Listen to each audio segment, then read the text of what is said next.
Hello all. Today we're going to talk about the pocket first aid kit and why I think you should have one.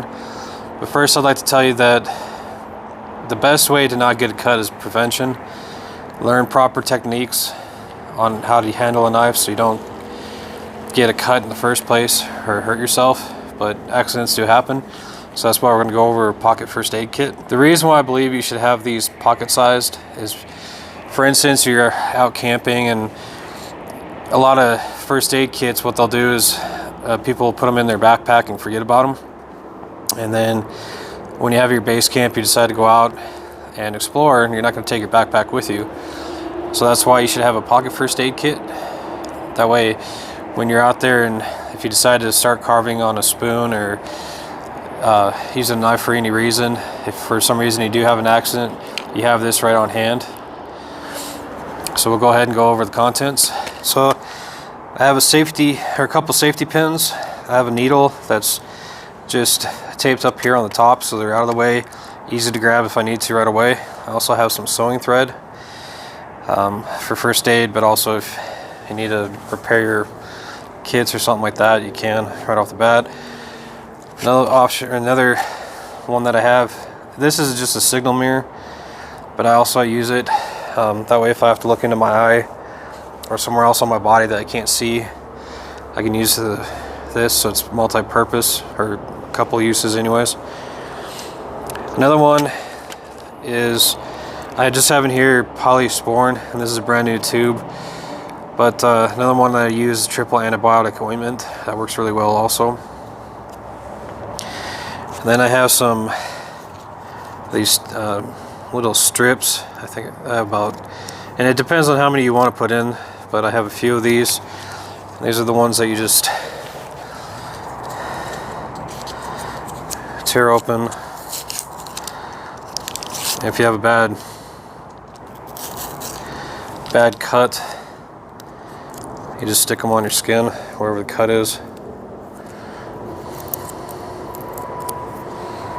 just like that.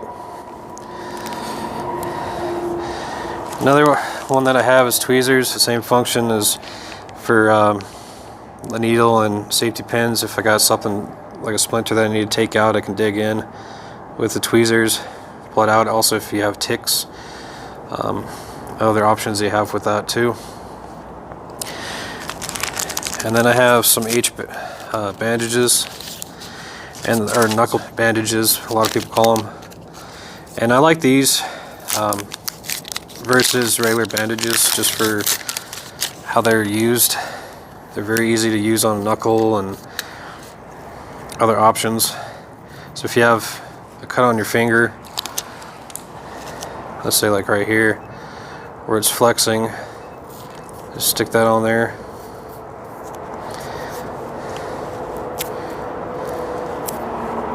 And you're good to go. The nice thing about it is it flexes, so you don't have to worry about it coming undone. I did test these a while back when I first bought them to make sure that they worked really good. The nice thing about one of these on for over 24 hours. I was washing my hands and doing stuff outside, and they never came off. I don't know about you, but I've had bandages in the past where you put them on within 20 minutes, or even just washing your hands one time, they come off and they're junk. These ones I like, and I'll put a link in the description down below of all the items that I use, including the tin. That way, if these are things you want to use in your first aid kit, you can. But I have a few of these. I usually I have 5, and then I can add more if I need to, because I have a bigger first aid kit in my bag that has most of the same stuff. Another thing that I keep in here is just some non-stick pads. That way if you have a really bad accident, I just keep 3 of those in there. And that's my first aid kit, my pocket sized one that I carry with me anywhere I go.